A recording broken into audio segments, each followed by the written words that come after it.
Alemania sufría desde 1936 una profunda crisis de materias primas debido a la escasez de divisas para adquirirlas, así como por el alza de los precios en el mercado internacional. Para evitar tan elevado nivel de dependencia respecto de las mercancías exteriores, se elaboró un plan cuatrienal dirigido por Hermann Göring con el objetivo de alcanzar, en 1940, el autoabastecimiento mediante una política de autarquía. Pero el plan resultó un rotundo fracaso. Alemania seguía importando el 20% de sus alimentos, el 33% de las materias primas, el 66% del petróleo, el 70% del cobre y el 85% de sus necesidades de caucho. Ante tal estado de cosas, Hitler promulgó en 1940 un decreto de racionalización económica que, lejos de resolver el problema, lo empeoró. 5 autoridades supremas se repartieron las competencias en materia de producción y recursos: el Ministerio de Asuntos Económicos, el director del Plan Cuatrienal, el Ministerio de Trabajo, el representante de las Fuerzas Armadas, así como Fritz Toll del Frente del Trabajo. Todas estas oficinas y agencias, lejos de actuar de manera coordinada, trataban de competir entre sí con el objeto de satisfacer los deseos del Führer, defendiendo cada una de ellas sus intereses particulares y esferas de poder e influencia. Con la sustitución en febrero de 1942 de Fritz Toll, muerto en accidente aéreo, por Albert Speer, se inició una reestructuración de todo el entramado productivo. Se centralizaron todos los recursos industriales, se racionalizó la producción, se incrementó el empleo femenino en la industria bélica, se destinó parte de los prisioneros de guerra al esfuerzo bélico, se prescindió de los representantes militares en la industria y se dio dicha responsabilidad a los técnicos y entendidos. A partir de 1943, la industria alemana empezó a ver los frutos de esta nueva política, lo que se tradujo en un importante aumento de la productividad. Analizando los datos de producción de materias primas, podemos concluir que la Alemania nazi no sufrió una escasez de recursos hasta finales de 1943. Sus niveles de producción de hierro, acero, carbón, petróleo, aluminio o wolframio hasta 1941 fueron suficientes para mantener una guerra de carácter local en un teatro de operaciones reducido en el espacio y en el tiempo. Las más de 500 toneladas de oro requisado en los países ocupados permitieron la adquisición de recursos esenciales para la guerra en los mercados internacionales. La falta de planificación industrial enfocada a una guerra prolongada supuso para Alemania unos modestos incrementos de su Producto Interior Bruto en relación al resto de contendientes. Pese a los reveses iniciales del Ejército Rojo en los 2 primeros años de guerra, que ocasionaron la pérdida de extensos territorios y millones de habitantes, la recuperación de su Producto Interior Bruto fue un hecho a partir de 1943, incrementándose en un 25,5% en los 2 años siguientes frente al tan solo 15% de Alemania. En el caso de Estados Unidos, el Producto Interior Bruto entre 1942 y 45 experimentó un aumento del 46% y su industria proporcionó ya desde diciembre del 41 ingentes cantidades de material y recursos destinados a la Gran Bretaña y la Unión Soviética hasta alcanzar un importe de 21 millones de dólares.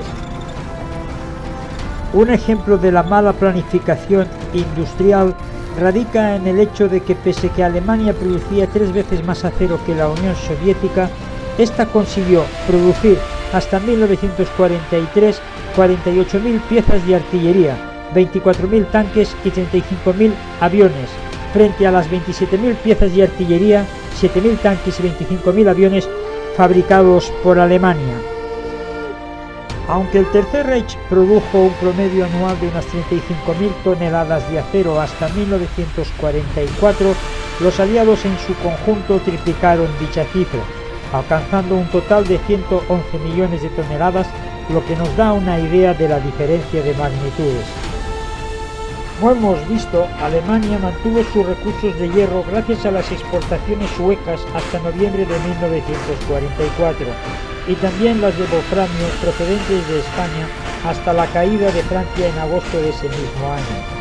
La producción de petróleo alcanzó en 1943 su máximo nivel, con 11 millones de toneladas, y no fue hasta la segunda mitad de 1944 que, a causa de los bombardeos estratégicos sobre la zona industrial del Ruhr, las fábricas de caucho y gasolina sintética y las refinerías romanas, que dicha producción se fue reduciendo hasta un 40% respecto de los niveles del año anterior. En mayo de 1944, la producción de los campos petrolíferos de Ploiești redujo en un 88% la producción de combustible de aviación, la de gasolina para motores en un 60% y la de diésel en un 50%. La diferencia de recursos respecto de los Estados Unidos se pone de relieve en la cifra de producción de petróleo respecto de la Alemania nazi. Estados Unidos producía en 15 días la misma cantidad de petróleo que Alemania en un año. La deuda pública a través de los bonos MEFO alcanzaba ya en 1940 el 80%, disparándose en los años siguientes. Los gastos militares en 1942 alcanzaron el 98% de la renta nacional y en 1944 superaban a esta en un 15%. Los errores políticos y de planificación económica se pusieron de manifiesto con la invasión de la Unión Soviética y la declaración de guerra a los Estados Unidos. La invasión de la Unión Soviética en junio de 1941 aumentó de manera exponencial las líneas de suministro hasta límites insoportables para un ejército mayormente hipomóvil. La diversidad de frentes abiertos tras el envío del Afrika Korps a Libia pusieron al límite las líneas de suministro y la capacidad logística de la Wehrmacht, lo que tensó aún más las capacidades industriales y logísticas alemanas. Pese a la dispersión de las industrias y centros de producción desde 1943, con el fin de evitar los daños producidos por los bombardeos estratégicos en las industrias alemanas, dichas medidas no podían compensar de ninguna manera la abrumadora superioridad aliada en todos los campos. En conclusión, y pese que el Tercer Reich dispuso inicialmente de los recursos energéticos industriales, así como de las suficientes materias primas, la tardía conversión de la industria civil en una de carácter estrictamente militar y la gran extensión y proliferación de los distintos frentes produjo inexorablemente un agotamiento de su capacidad y un colapso irreversible en todos los aspectos. La abrumadora superioridad de recursos de los países aliados, tanto industriales como militares, inclinaron de manera definitiva la balanza de la guerra. Alemania estaba exhausta y la guerra irremediablemente perdida.